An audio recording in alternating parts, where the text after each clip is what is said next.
ইন্ডিয়ার কেরালার আপনার চ্যালেঞ্জ আছে, ওরা মনে করেন যে অনেক পরিমাণ মেশিন নিজেরা তৈরি করে। তো ওদের সাথে একদিন কথা বললাম, কথা বলার পরে বলতেছে দাদা আপনি যদি পারেন আপনি আসেন, যেহেতু আপনি অন্য মেশিন তৈরি করেন, আপনি একটু সময় করে আপনি ভারতে আসেন, এসে দেখেন, দেখে আপনি করেন বা আমাদের কাছে বলেন, আমরা একটা মেশিন পাঠিয়ে দিই। তো দেখলাম যে ওখান থেকে একটা মেশিন নিয়ে আসলে বাংলাদেশের যে মূল্য 80,000 টাকা, বর্ডার থেকে নিয়ে আসতে একটা গাড়ি ভাড়া কস্ট সবকিছু মিলে দেখা যায় 1,80,000 টাকার মতো পড়ে। তো এই টাকাটা আমি নিজেই নষ্ট করছি, নিজেই তৈরি করছি আর কি। আমার 3 মাস লাগছে একটা মেশিন কমপ্লিট করতে, 3 মাস লাগছে। প্রথমটা সাকসেস হয়নি, ধীরে ধীরে মনে করেন যে একবার ভাঙছি, আর একবার তৈরি করছি, আর একবার ভাঙছি, আর একবার তৈরি করছি। একটা বাবা যদি বলে যে তোমারে কালকে মোটরসাইকেল কিনে দিব, রাত্রে কিন্তু গম নাই। আমার হচ্ছে এই ক্ষেত্রে ওরকম, এটা কমপ্লিট কখন হবে, সাকসেসফুল কখন হবে, তার আগে আমার শান্তি নাই। সাকসেস করছি, তারপর আমি শান্তিতে মনে করেন যে পারছি আর কি। সময় আপনার মনে করেন যে ওই যে সকালে 6টা-5টায় ঘুম থেকে উঠছি, উঠে আবার কাজে গেছি, সারাদিন করছি, রাত 12টা 1টা 2টা পর্যন্ত করছি। এটা মনে করেন যে সারা রাত দেখা গেছে যে ওই মেশিনের কাজ করতে করতে ওই মেশিনের নিচেই মনে করেন যে একটা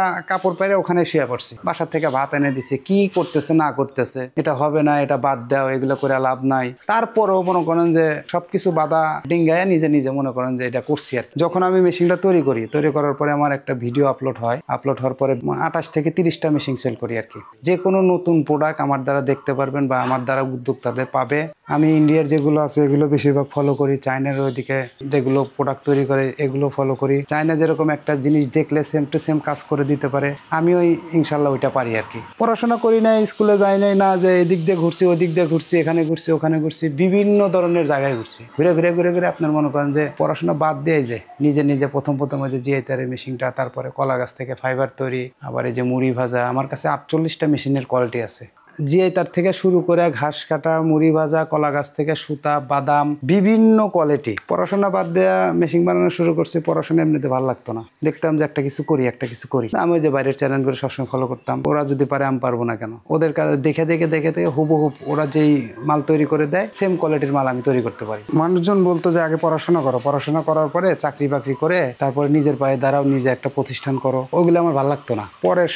পরের জায়গায় চাকরি করব, কখন বের হতে দিবে, কখন যাইতে দিবে না দিবে, একটু লেট হলে কথা বলতে হয়, অমুক হাজিরা কাটে, তমুক বেতন কাটে, এগুলো একদম আমার কাছে ভালো লাগতো না। সেই ক্ষেত্রে আমি মনে করেন যে নিজে কিছু করার চিন্তা ভাবনা আর করছি ইনশাল্লাহ। এই মেশিনের দাম আপনার মনে করেন যে 1,50,000 থেকে শুরু করে 8.5 লাখ পর্যন্ত আছে। যেটা 1000 কেজি ওটা আপনার 8,50,000 টাকা পুরো সেট আপ। এর সিস্টেম আমার মিস্ত্রি যায় আপনাকে ফুল সেট আপ করে দিয়ে মুড়ি উৎপাদন করে বাজারে বিক্রি করে দিয়ে তারপরে চলে আসবে। এই মেশিনের বিষয়ে তার কিচ্ছু জানতে হবে না। আমার যে মিস্ত্রি যাবে, টেকনিশিয়াল মিস্ত্রি যায় আপনাকে মনে করেন যে A to Z কাজ শিখায়, যেই পর্যন্ত কাজ না শেখে ওই পর্যন্ত মিস্ত্রি আসবে না। আপনার এটা চাহিদা হচ্ছে সারা বছরই থাকে। আপনার এই শীতকালে আবার হচ্ছে এই আম কাঠল এইদিকে রমজানে সর্বোচ্চ বেশি চাপ। একটা ফ্যাক্টরির যদি এরকম যদি মেশিন 10টাও বসায়, তার পক্ষে সম্ভব না বাজারে মালের চাহিদা পূরণ করা। আগে ছোট উদ্যোক্তারা যারা ছিল তারা হচ্ছে হাতে বাজা যে মেশিনটা কড়াই দেয় ওইটা আছে, ওইটা আপনার 1,80,000 টাকা। 3টা কড়াই থাকে, একটা মোটর থাকে, আর A to Z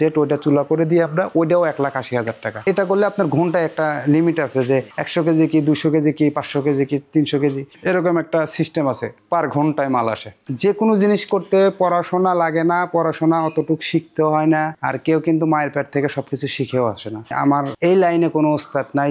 যে কোনো মেশিন বা যে কোনো প্রোডাক্ট আমাকে বলবে যে ভাই এই জিনিসটা আমি ছবি পাঠাইছি, এটা একটু আমাকে জাস্ট বানায় দিবেন, উনি আমাকে 10 থেকে 15 দিন সময় দেবে, এই মালটা উনি সেম কোয়ালিটি পেয়ে যাবে। মানুষের যেরকম মনে করেন যে বিভিন্ন ধরনের নেশা আছে, এই নেশা করে, সেটা মনে করেন যে অপোজিট হচ্ছে আমার এটা না করলে আমার ঘুম নাই। আমি যে কোনো জিনিস, চাইনার যে কোনো জিনিস দেখবো, অল্প পুঁজিতে করা যায় যেন, ওই জিনিসটা আমি করার জন্য বারবার আগ্রহ। এখনো মনে করেন যে একটা জিনিস করতে গেলে আমার মনে করেন যে আগের মতো টাকা নষ্ট হয় না। আগে যেরকম এই মুড়ির মেশিনটা করতে আমি 6 লক্ষ টাকা নষ্ট করছি, কিন্তু এখন যে কোনো মেশিন করতে গেলে আমার অত টাকা খরচ হয় না, সামান্য কিছু টাকা খরচ হয়। সেটা হলো মনে হয় যে হয়তো বা একবার হলো না, নেক্সটে 100%, এটা শিওর।